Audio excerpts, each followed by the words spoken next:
What is going on, everybody? Welcome back to another episode of this week's fan mail Q&A edition, where today we have lots of awesome questions to go through. So I want to go ahead and take the time to say thank you all so much for sitting on by. I do want to put it out there in the beginning, if you guys have any non-Dragon Ball related questions to ask me about anything you guys are curious to know about, make sure you guys go ahead and drop your questions down the comment section below, as of course making sure to hit that like button alongside subscribing and turning on all notifications, the regular norm that we do here on the channel, as well as checking out my second and third channels for more additional content that you will not get to find on here, Unreal Network, and of course Unreal Vlogs. So without wasting any more time, let us go ahead and dive into the very first question of the day, which comes from Tony Johnson. Hey Alex, just wanted to say I love your consistency, and I wanted to say keep up the great work. I was listening to your fan mail last week and I was really inspired to ask you some questions to know you better, so here goes. Question number one, besides Dragon Ball, what are some old school animes that you've also loved as much or equal to Dragon Ball back in the day, 90s to 2000s? Question two, when was your last relationship and how long did it last? Boy, do I have a story for that one. Now, thank you so much for the questions. To answer your first question, when I was a kid, obviously I grew up on Pokemon, so I really liked Pokemon a lot. I would have to say during the time, I really enjoyed Pokemon more than Dragon Ball because I wasn't familiarized with Dragon Ball that much, but I used to catch Pokemon weekly on television. I used to play all the games, you know, Pokemon Gold, Pokemon Silver, Pokemon Crystal, Pokemon Stadium 2, Pokemon Snap. I used to just be so into Pokemon on the DS, everything in between. And eventually, over time, as I started watching more of Dragon Ball superseded my love for Pokemon, and even going as far as to say that I used to really love Yu-Gi-Oh! Over the two that much more at a certain point in time during the early 2000s, but then as I gradually and continuously watched Dragon Ball, my love for Dragon Ball just expanded that much. So I would say for me, growing up, it was definitely Pokemon and Yu-Gi-Oh! And to put it in sequential order, it was Pokemon, then Dragon Ball, then Yu-Gi-Oh! Then ultimately, I put Yu-Gi-Oh! Above Pokemon, and then I had Dragon Ball followed by Pokemon last. But then ultimately enough, come to this day, I have Dragon Ball on top, Pokemon in the middle, and Yu-Gi-Oh! Last. And the only reason why I fell off with Yu-Gi-Oh! Is because I just did not like Yu-Gi-Oh! 5Ds. I did not like the consistent changes, and I used to play the card game a lot. And to give you guys some context, some of my favorite cards to use in battle was Yada Garatsu. I used to throw down with Jinzo, Chaos Emperor Dragon. I used to really get into the game. And for me, the Yu-Gi-Oh! Game is always going to be hand and shoulders better than the Pokemon game and the Dragon Ball game in terms of like actual card games, you know, playing with real life friends or whatnot. But when it comes to Dragon Ball basically superseded everything. So back in the day, I was big into those two. Wasn't really too big into anything else because I wasn't exposed to that much back in the day. But hands down, for the time being, it was Yu-Gi-Oh! And Pokemon. Now, to answer your second question, now this one's a bit tricky because I have a lot to say and I'm not entirely sure if I want to go on ahead and say everything here. But since your question was relatively simple, I'm going to give you a very simple answer because you didn't ask me for any details aside for when was my last relationship and how long did it last. Well, my last relationship actually ended 4 days after New Year's. It practically ended around that time between the 1st and the 4th, but it basically ended right in the beginning of New Year's. Now, I met this girl, we dated for about a few months, I would say November, October, December, and then January until, of course, it ended. But that was a very long and miserable story. And in case you guys are wondering as to what year I'm referring to, it just recently happened, like this, previous, November, October, December, January, like this previous New Year. So it's a very long and heartbreaking story, but let's just say, to put this into context, she did some really grimy shit to me, and it really messed up a lot of things. But that was my last relationship. I was seeing her from October to November to December, right towards the beginning of New Year's, until she did what she did. And that's all I'm gonna say on that, because since you asked a very simple question, I'm gonna give you a very simple answer, and I've been single ever since. So if anybody out there is in a relationship or single, let me know in the comment section below. How long have you guys been in a relationship or single at this very point? So either way, Tony, thank you so much for your questions, my friend, and I hope you have a fantastic day, bro. And now moving on to the next question, which is from Saiyan Brother Henry. What advice would you give to someone who is graduating high school and didn't apply to college? Also, my dream is to become a professional boxer. Any advice for that too? Or what boxing gym I should go to in New York? Well, thank you so much for the questions, man. Now, to answer your first question, I think that education is definitely a must. You don't want to go about in the real world having to, you know, stumble upon situations and not knowing what to do. So aside from being street smart, I would advise you to be book smart as well, but it also varies as to what you want to study in college. For me personally, I can only speak on my own behalf, and the fact stands that I only went to college for a day. I wasn't able to legitimately take up the class that I wanted to take up, or the course, or maybe doing what I wanted to do, because I wasn't in the school that I really wanted to go to from the start, and they never really had the major that I wanted to take up, which was exercise physiology. So with that being said, I didn't go to college to be successful, which, you know, your dream comes into play here. You want to be a professional boxer. Now, to become a professional boxer, to become anything on a professional level, you're going to have to sacrifice so much. Sacrifice spending time with your friends. Sacrifice spending time with your family. Always, always being in the gym. Consistent, very consistent with what you do. Perfecting the art of your work. Every single thing you do, the rotation in your punches, the precision, your strength, your stamina, having to, you know, be smart in the realm of boxing, having to study and watch tapes. If you want to be a professional boxer, like legitimate professional boxer, you're going to have to outwork everybody else who wants to also be a professional boxer. Now, I don't know where you're from, but I'm from New York, and a lot of people here want to be many different things. For example, football players, professional wrestlers, professional boxers, MMA fighters, singers, dancers, artists, you know, visionaries, entrepreneurs. There are so many people that want to do so much, but the competition is so high. So for you to become what you want to become, you're going to really have to work hard, but also you're going to have to sacrifice so much in order for you to get there. Now, despite what anyone tells you, don't listen to what your family is going to put into your head, what your friends are going to put into your head, because people will do anything to talk you out of living your dream.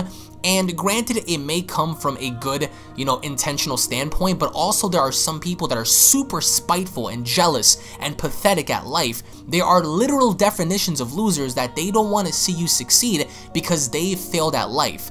Don't listen to those people. If someone tells you, I don't want you to do that, you tell them to go to hell, because you can do whatever you want to do as an individual, as a human being, and there's nobody on God's green earth that can tell you yes or no in having to make the decisions in living your dream.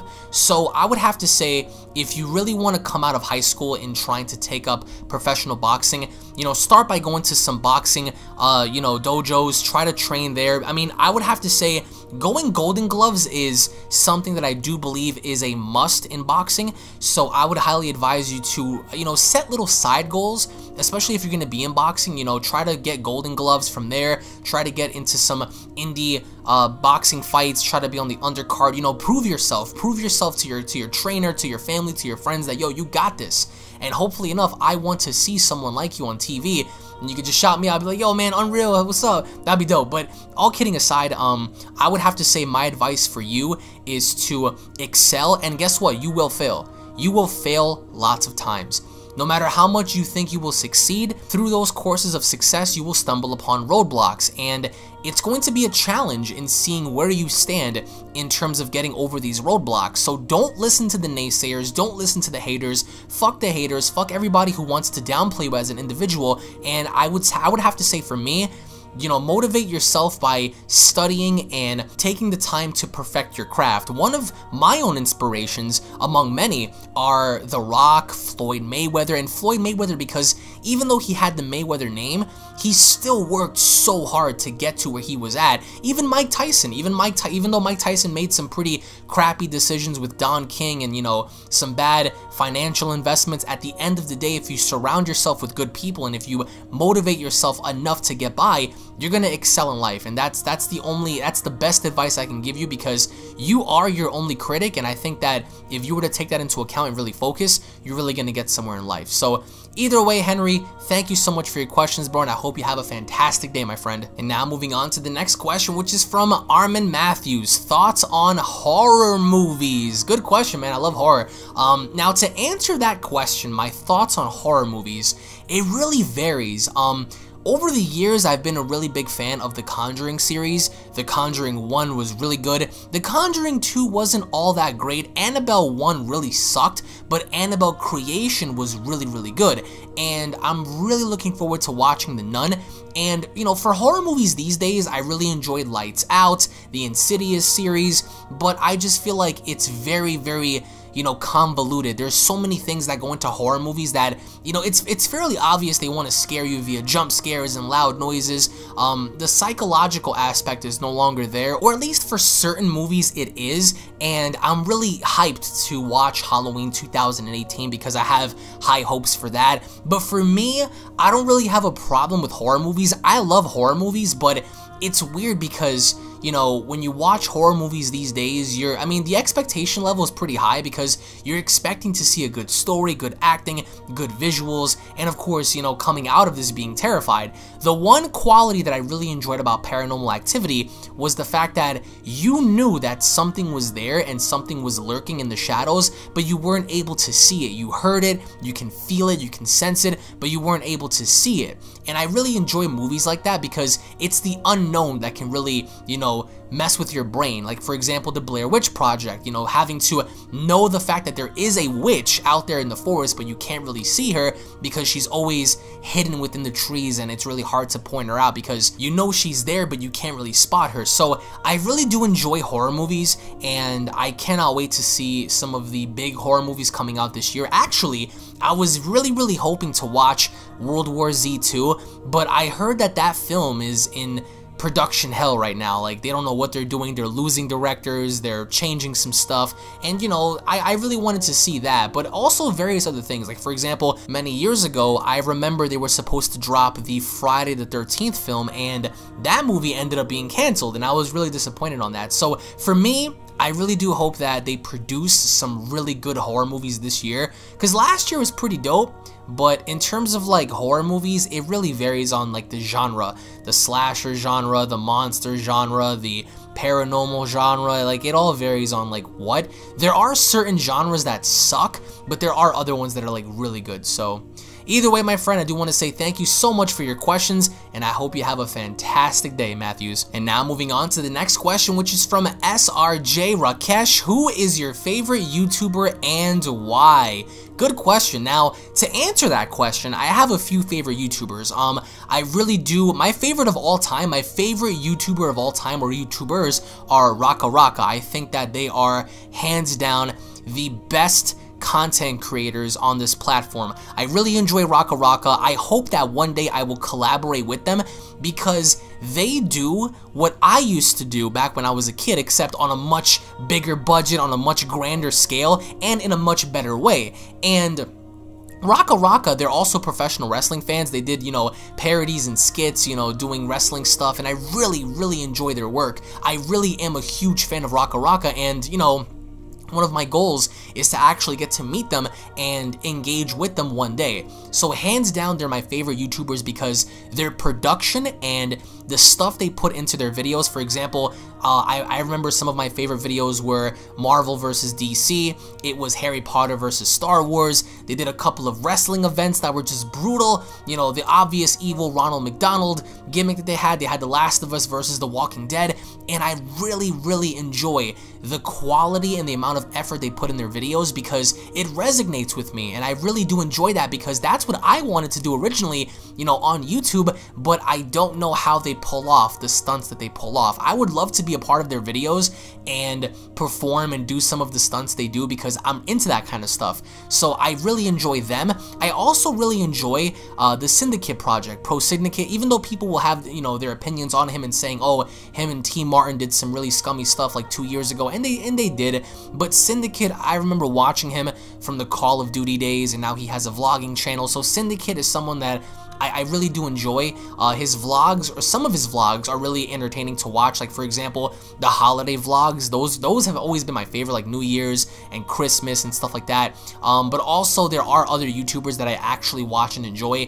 For example, for my wrestling take, I listen to TV Tracks, which they're pretty cool to listen to. I also love, and I've met JD from NY, JD from New York. I met him. He's a really awesome dude. Calls my matches at House of Glory Wrestling, so he's phenomenal at what he does. Really enjoy his take on wrestling, especially his rants and his raves on Roman Reigns, on, you know, Kevin Dunn. You know, he's a very entertaining person, so I love him for what he does in terms of wrestling coverage, and I don't think there's anybody better than TV Tracks and JD from NY when it comes to wrestling content, so I watch that. On occasions, I do watch PewDiePie here and there, because PewDiePie has definitely evolved as a content creator. Some may say that he's become cringy, some may say that he's pretty much just downgraded, but you know, for the most part, some of his content is really entertaining whenever he decides to be entertaining. But aside from him, like, there are a few others that I can name, but I'm just trying to think on the top of my head right now as to like who I really enjoy and why. So those are definitely my favorites, but on top of the entire list is definitely Raka Raka, because those guys are exceptional, they're amazing at what they do, and I don't think that anything they do could be duplicated or replicated by anybody else. So anyway, Mr. Rakesh, thank you so much for your questions, bro, and I hope you have a fantastic day, my friend. And now moving on to the next question, which is from Krishna Reigns. How will you describe your journey in YouTube? How has UnrealEntGaming changed your life? Very good question. Now, to answer that, my journey on YouTube has had its ups and downs. I would have to say every YouTube channel tends to have an up and down period. Now, a lot of people unwillingly or unknowingly, they would like to cry out, you know, dead channel. Dead channels, to me, by the definition, or are channels that continuously lose subscribers, channels that don't gross in anything at all. And I'm very fortunate enough to have had a very, you know, up and coming steady ever since 2012 of my inception, of having a continuously growing channel. And my channel has been continuously growing ever since 2012, and we've reached a point in time where we're almost at, you know, 500,000 subscribers, and that's amazing to me.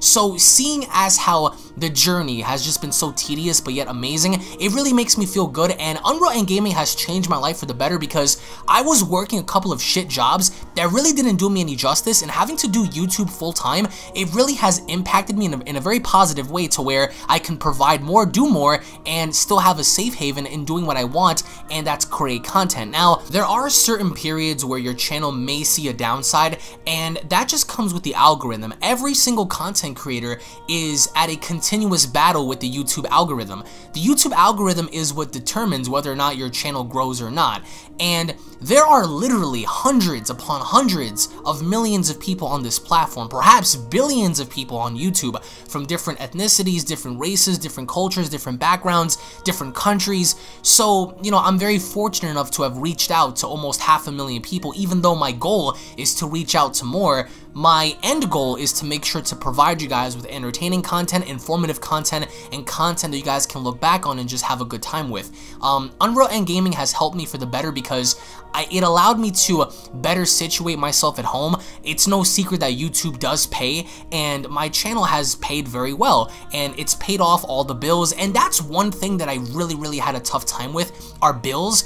But I'm very fortunate enough to say that I don't ever have to worry about bills, unless of course I decide to blow all of my money on meaningless nonsense, which I think that a lot of people that end up saving money, you ought to really invest your money in smart things, as opposed to going out, buying reckless things, doing reckless things. Like, it doesn't really make any sense to me, but then again, who am I to dictate someone else's money? So for me, I would much rather be conservative and save my money, as opposed to going out there and just buying Lamborghinis and doing all sorts of like stupid things that I don't really need or want to do in the first place. So UnrealEntGaming has been a blessing, and I will never trade my channel for anything. And I've had the, you know, privilege on working with and reaching out to many different creators, and I've established such good friendships with so many people, even though there are a very small handful of people that, you know, I've bumped heads with before. It really is unfortunate, because, you know, I did respect and I did admire our friendship at the time, until of course they double crossed me. But I think that at the end of the day, I've learned a lot being on this platform, and I think that I've definitely matured and grown as an individual ever since 2012, because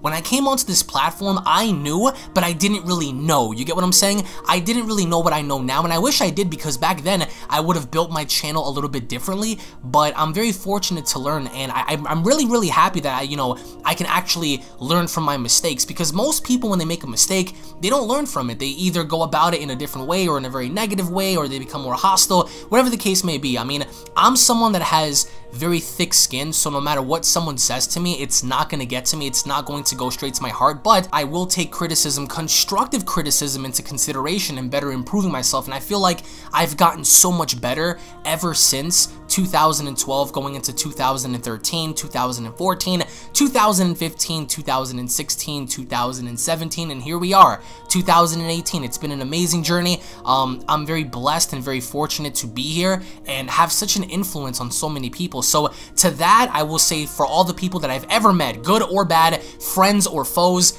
I will have to say thank you so much for the experience, because I've learned a lot from befriending so many great people and clashing with so many snakes. I've gotten the privilege to learn, and now I know who's what and who's who, and you know what the whole shebang is about, especially being on this platform. And it's very unfortunate how this platform is used in such a negative way. As an example, people attack each other. People take this platform way too serious. They look at it as like the be-all end-all for their life, that they don't want to venture out and do anything more but YouTube. Not for me. I want to become a WWE superstar. I'm currently a pro wrestler working the indies, so you know, I know what it's like to excel and reach out and not be contained in my own bubble. So you know, for that, this channel has, you know, brought me you know, so many great people to come across on Discord and befriending so many people. So UnrealEntGaming has been you know, an amazing journey, both the ups and the downs. If I had not have learned from my mistakes, then I probably wouldn't have changed as an individual, because I feel like through mistakes, you have to learn from your mistakes,